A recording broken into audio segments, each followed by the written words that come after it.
The importance of revival among heads of families. Luke 1 verse 17. And he shall go before him in the spirit and power of Elias, to turn the hearts of the fathers to the children, and the disobedient to the wisdom of the just, to make ready a people prepared for the Lord. Number 1. An effect of Elijah's preaching. Who are meant by fathers and what is meant by turning their hearts. Number 2. The end of this effect. Doctrine. After a dead time in religion, it is very requisite to religion to revive in heads of families and those that have the care of children, in order to be a people being fitted for so great a privilege as to have God remarkably dwelling among them. That which the text speaks of a people's being prepared for is to have God dwelling among them in the remarkable tokens of His presence. It is not their being God's visible people, but their being prepared for the Lord, for receiving the blessings of a special union with Him as His people and being acknowledged as such. What is implied in God's dwelling amongst the people? First, it implies His being amongst them by the blessed influences of His Spirit accompanying His ordinances.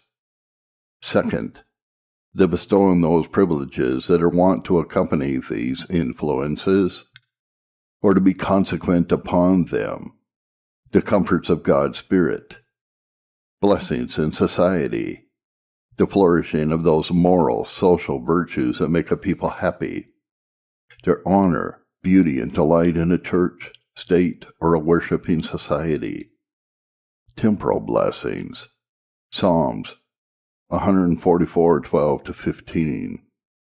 That her sons may be as plants grown up in their youth, that her daughters may be as cornerstones, that our garners may be full, that her sheep may bring forth thousands and 10,000s in her streets, that our oxen may be strong to labor.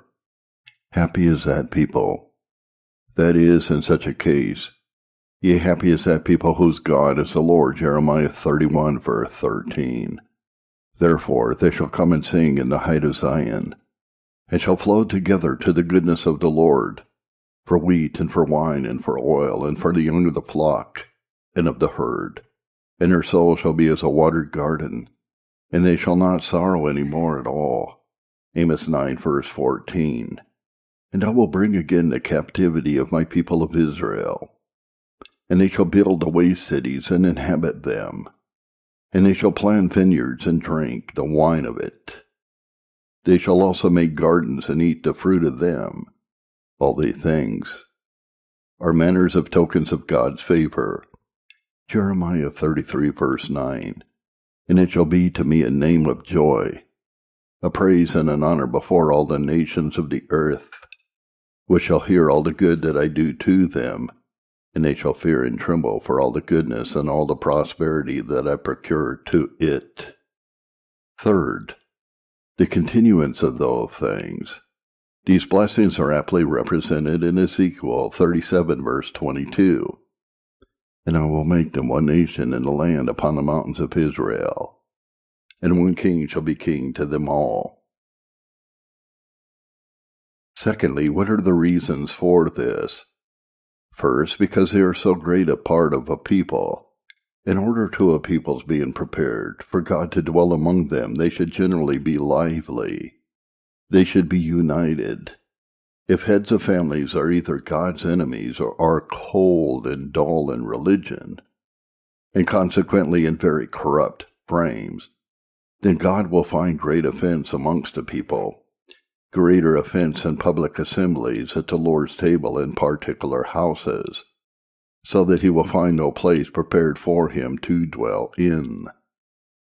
Second, because they are commonly those that have main influence in the state and affairs of a people, because of their superiority to the children and young people in knowledge and experience, because the external possessions of a people are mainly in their hands, because they are mostly of the age of the greatest activity, the powers of their minds most sprightly, most improved in business, because of the station they stand in and the relation they bear to others. The sins of such as have greatest public influences are most regarded of God in his public dealings. A people will not be reformed without them. Others are likely to be as they are. If religion flourishes among others and not among them, it will pull others back. They should be a steadying to others, not a disturber one of another, and a temptation to them that are younger. They should lead others. There will not be that harmony and beauty. Application. To those that are heads of families and have the care of the education of children that are yet in a natural condition, and to the heads of families in general, I exhort you earnestly to seek a revival of religion in your own souls at this time. We have from time to time had God coming amongst us, but he has not continued with us. It is because we have not been prepared. We do not want him to pull back.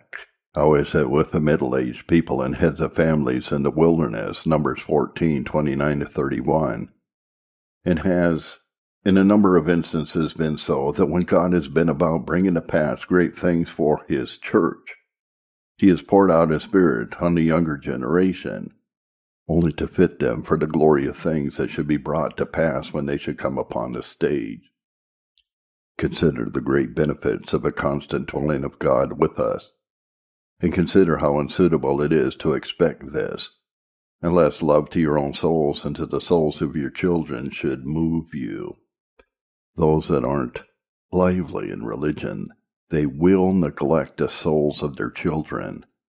Now God is especially calling you to be much in instructing your children and taking care of the good of their souls. Many of them are concerned. You hear their cries. Now is an extraordinary opportunity for children. If you neglect this, you'll be cruel to your children's souls, as the words of the text seem to imply. If you are much in instructing and counseling children, it will have little effect unless example accompanies instructions. Second, directions. First, with respect to yourselves, and second, with respect to your children. Seek that your hearts may be now broken, that you have lived so long and live no better, and do not lay the blame on God. Secondly, avoid those sins that persons of your age are especially exposed to, worse than those youthful vanities, pride, covetousness, extortion, envy, backbiting, hard dealing, straight-handedness to the poor. God is chiefly provoked with the town by sins of elderly people. Number 3, be careful how you manage public affairs. Third, with respect to children, be very assiduous in instructing the principal means of grace. Psalm 78, verse 5. For he established a testimony in Jacob, and appointed a law in Israel, which he commanded our fathers, that they should make them known to their children. Number 2, mix instructions with counsels. Thirdly, never let them rest till you can see them awakened. Never think you set out their misery too much. Number 4, have a strict government over your children. And number 5, earnestly pray for them. You should travail for them in prayer.